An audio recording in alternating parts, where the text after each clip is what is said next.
महाभारत का युद्ध अस्त्रों का नहीं बल्कि धर्म और बलिदान का महासंग्राम था। इस युद्ध में एक ऐसा भी योद्धा था जिसके पास मात्र 3 बाणों से पूरी सृष्टि को भस्म करने की शक्ति थी। आज हम देववाणी स्टोरीज में आपको सुनाएंगे महाबली बर्बरी की वो कहानी जो आपको त्याग और अटूट भक्ति के एक नए स्तर से रूबरू कराएगी। यह कथा शुरू होती है पांडव पुत्र भीम के परिवार से। भीम के पुत्र घटोत्कच और नागकन्या मौरवी के मिलन से एक अत्यंत तेजस्वी पुत्र का जन्म हुआ जिसका नाम रखा गया बर्बरीक।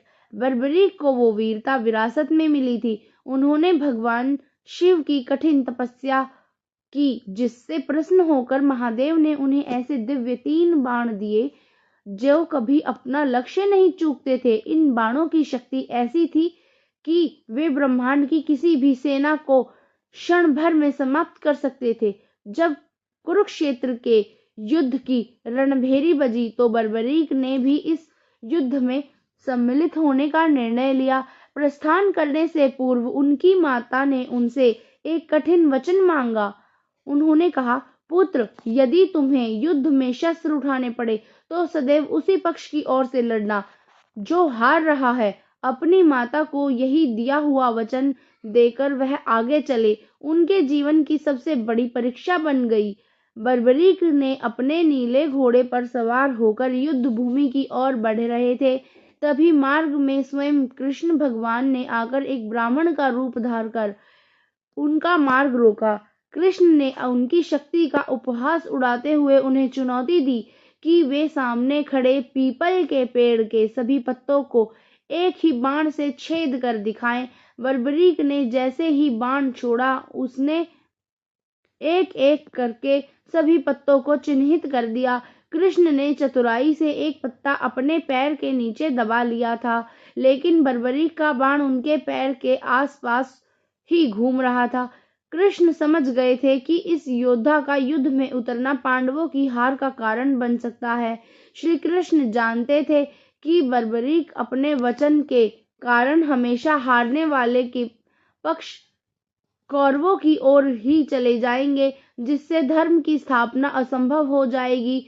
जब कृष्ण भगवान ने ब्राह्मण के रूप में बर्बरीक से दान मांगा, बर्बरीक ने संघर्ष स्वीकार किया तो कृष्ण ने उनका शीश मांग लिया। बर्बरीक समझ गए कि यह तो कोई साधारण ब्राह्मण नहीं है। भगवान के विराट रूप के दर्शन कर बर्बरीक ने हंसते हुए अपना शीश काटकर कृष्ण के चरणों में अर्पित कर दिया। उनकी बस एक ही अंतिम इच्छा थी कि वह महाभारत का पूरा युद्ध अपनी आंखों से देखना है।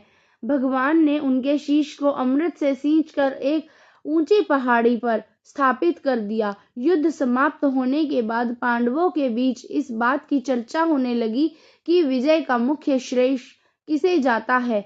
जब वे निर्णय के लिए बर्बरीक के शीश के पास पहुंचे तो बर्बरीक ने एक ऐसी बात कही जिससे सबका अहंकार चूर चूर हो गया। उन्होंने कहा, मुझे युद्ध में ना कोई अर्जुन दिखा और ना ही भीम।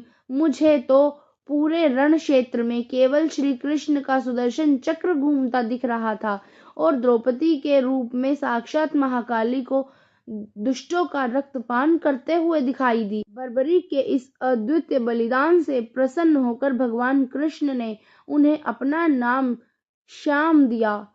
उन्हें वरदान दिया कि कलयुग में जो भी भक्त हारे का सहारा कहकर तुम्हें पुकारेगा, तुम उसके कष्ट हर लोगे। आज राजस्थान के सीकर जिले में स्थित खाटू धाम वही स्थान है जहां अपनी भक्ति की अरदास लेकर लोग जाते हैं। बाबा श्याम उनकी झोलियां भर देते हैं। तो मित्रों, यह थी शीश के दानी बर्बरीक की कहानी, गौरवशाली कथा। अगर आपको यह कहानी प्रेरणादायक लगी है तो इस वीडियो को लाइक करें और ऐसी पौराणिक कथाओं के लिए देववाणी स्टोरीज को सब्सक्राइब करना ना भूलें। कमेंट में लिखें, जय श्री श्याम।